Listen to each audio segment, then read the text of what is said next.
All right, so we're diving into this book today, and it's making some pretty bold claims. Yeah, like it's the ultimate guide for guys to like marry up, you know, Marry above their station, it actually says. above their station, right?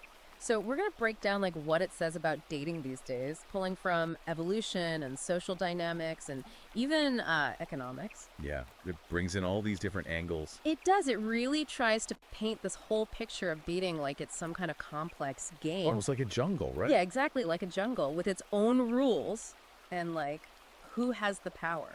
And it even suggests that modern society is basically a gynocracy. Yeah, where women have more power in the dating market.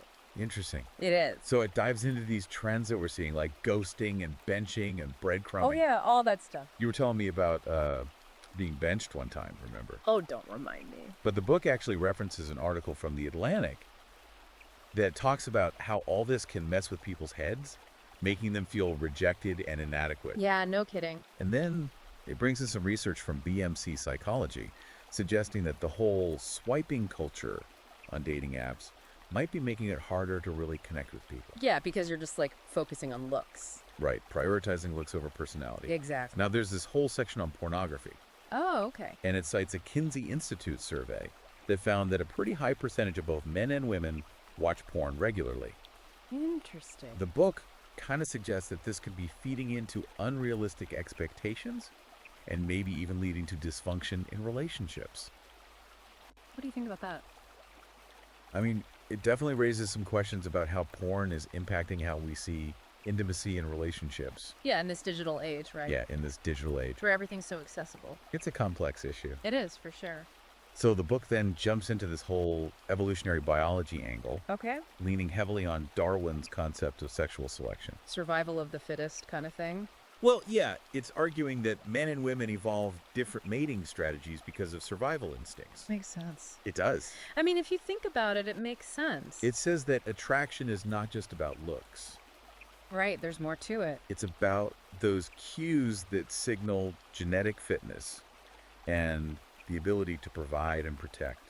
So, like a strong jawline, Yeah, a strong jawline. symmetry, waist to hip ratio. All those things. Yeah, those are all highlights. As attractive traits from an evolutionary perspective. So it's like ingrained in us, you know, from way back when. Yeah, so then it gets into this thing called the Coolidge effect. No, I have never heard of that. I hadn't either before reading this book, but basically it's the biological urge for sexual variety, Oh, especially in males. so guys are more prone to wanting variety. That's what the book argues, and it says that this inherent drive can clash with the whole monogamy thing Well, that's interesting. because, in modern society, monogamy is like the ideal, right? Yeah, it's what we're supposed to strive for. So it's trying to reconcile these biological urges with societal expectations. That's a tough one. It is a tough one. I mean, how do you balance those two things? So then it gets into this concept called hypergamy. Okay, what's that?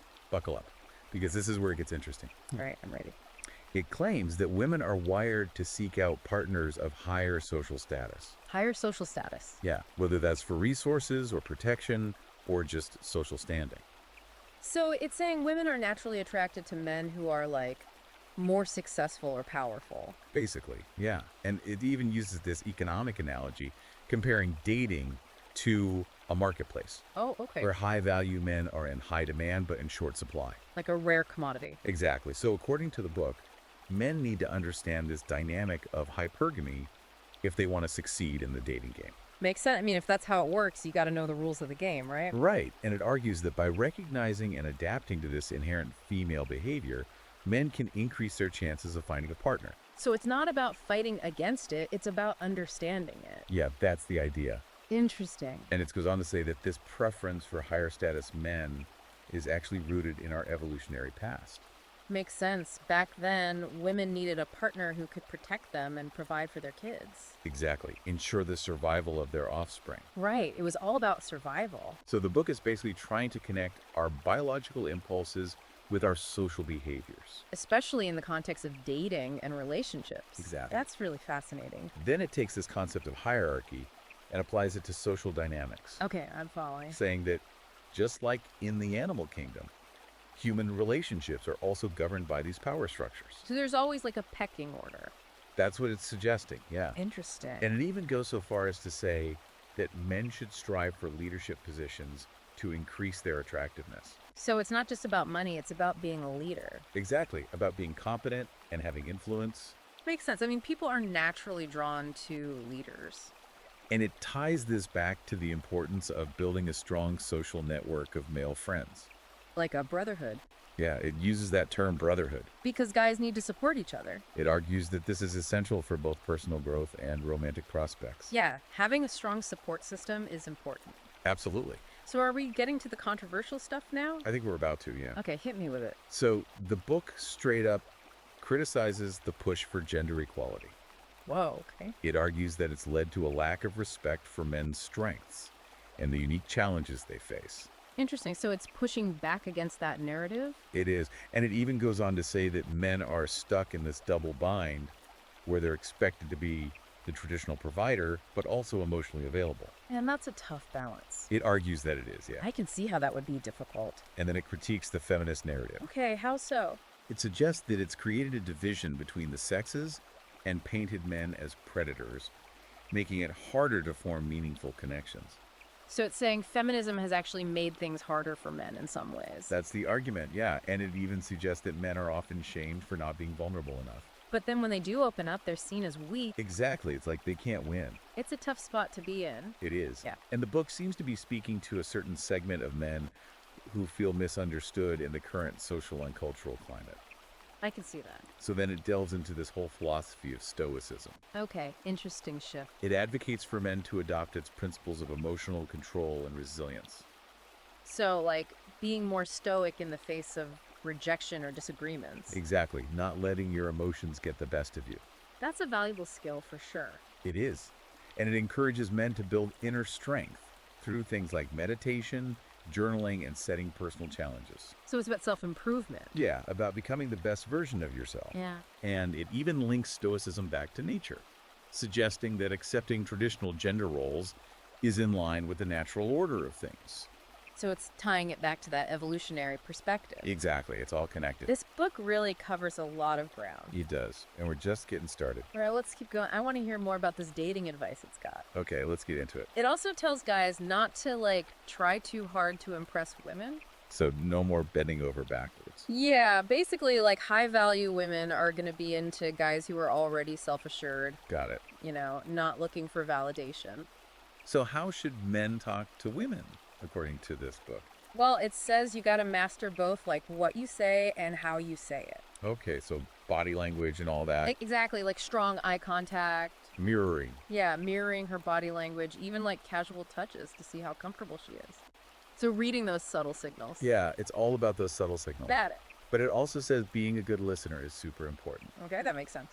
Like asking those open-ended questions, sharing interesting stories, remembering little details about her. To make her feel seen, heard. Exactly, seen, appreciated.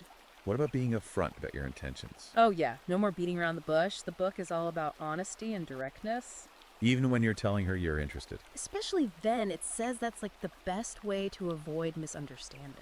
It also talks about storytelling, right? Yes. Yep. It encourages men to tell those personal stories that kind of reveal their character, but in a way that's relevant to the conversation, Keep her engaged. Exactly. You got to keep it engaging. Okay, what about physical intimacy? Does the book get into that?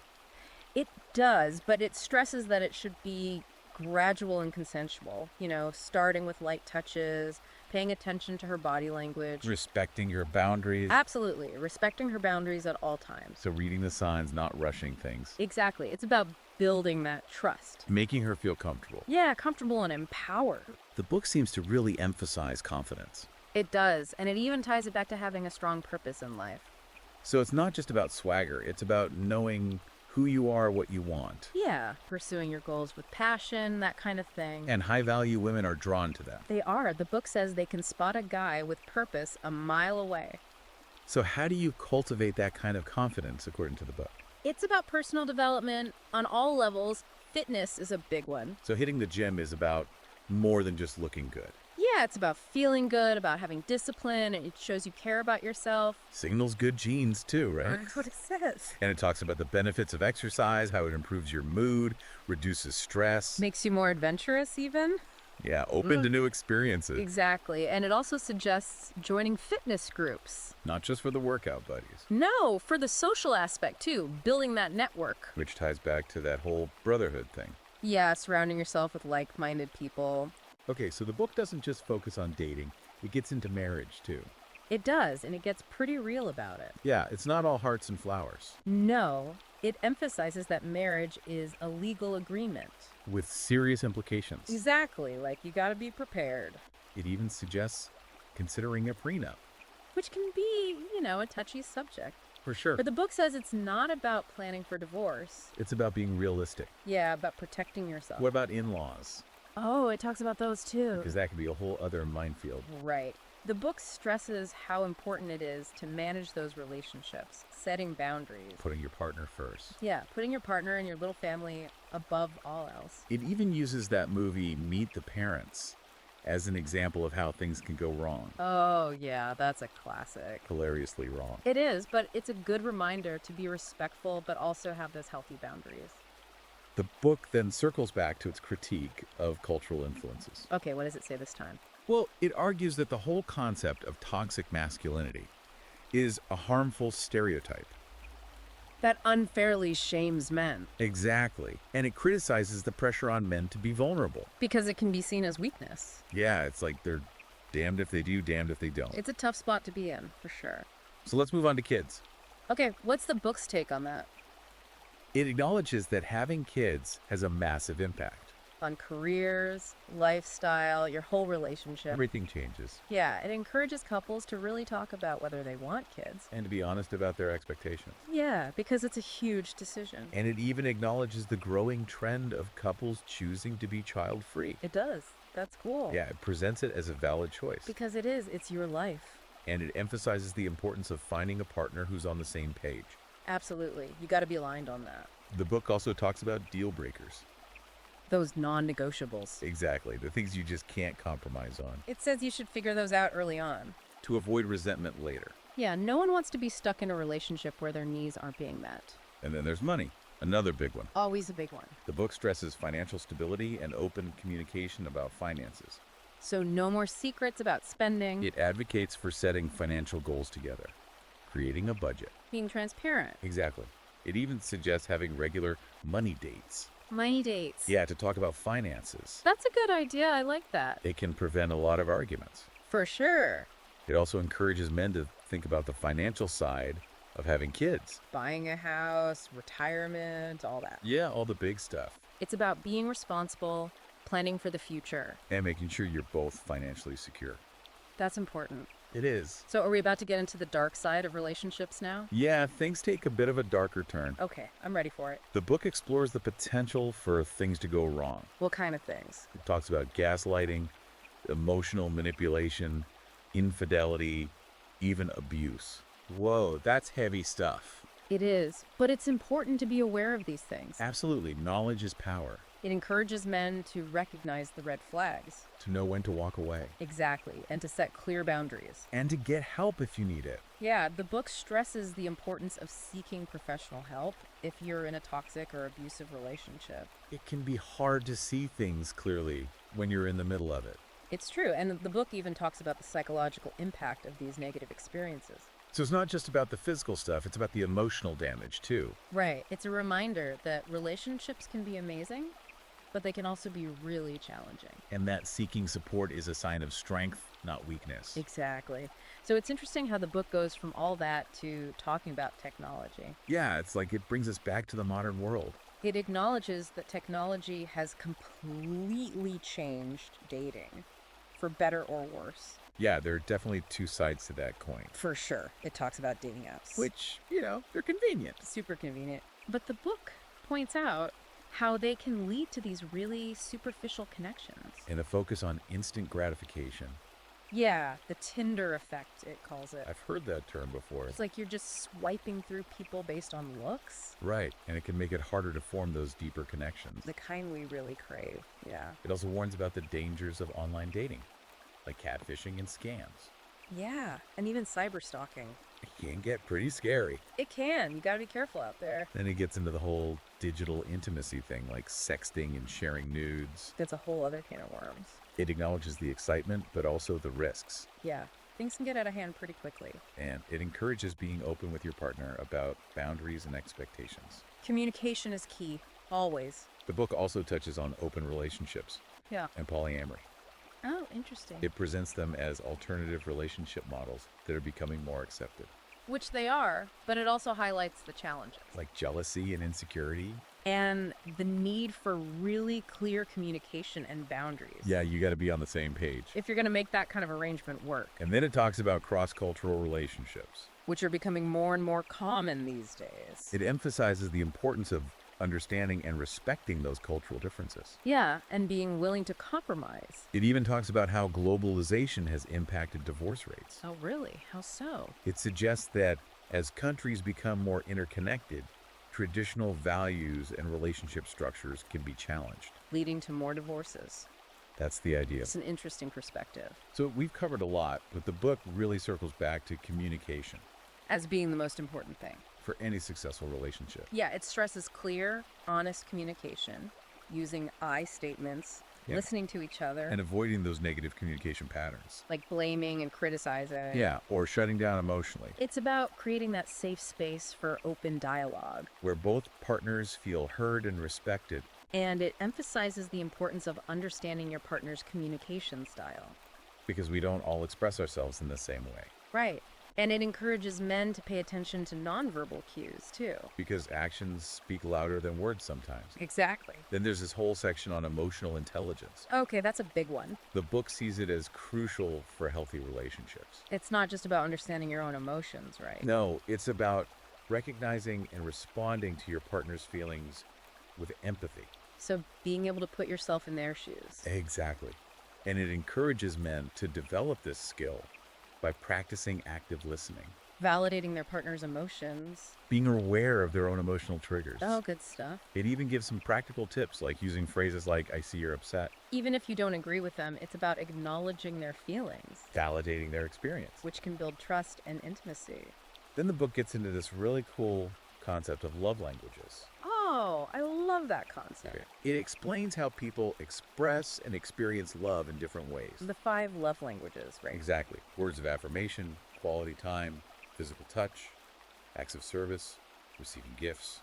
And the book encourages couples to figure out each other's primary love language. So you can show your love in a way that they'll actually appreciate. That makes so much sense. It also stresses the importance of physical intimacy Making it a regular part of your lives. and being open about your needs and desires. That's so important. The book acknowledges that every relationship is going to face challenges.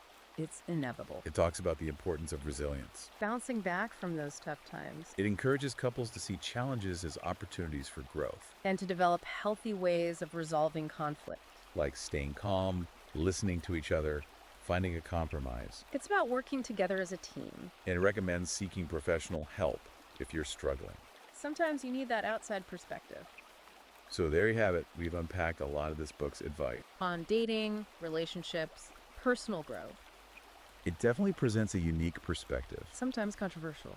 but I think it offers some good food for thought. Definitely. It makes you think. What resonated with you? What challenged your beliefs? I think that's the value of a deep dive like this, exploring different ideas. Even if they push us out of our comfort zones. If you're interested in learning more, you can find the book on Amazon Kindle and Google Play Books. Until next time, keep diving deep.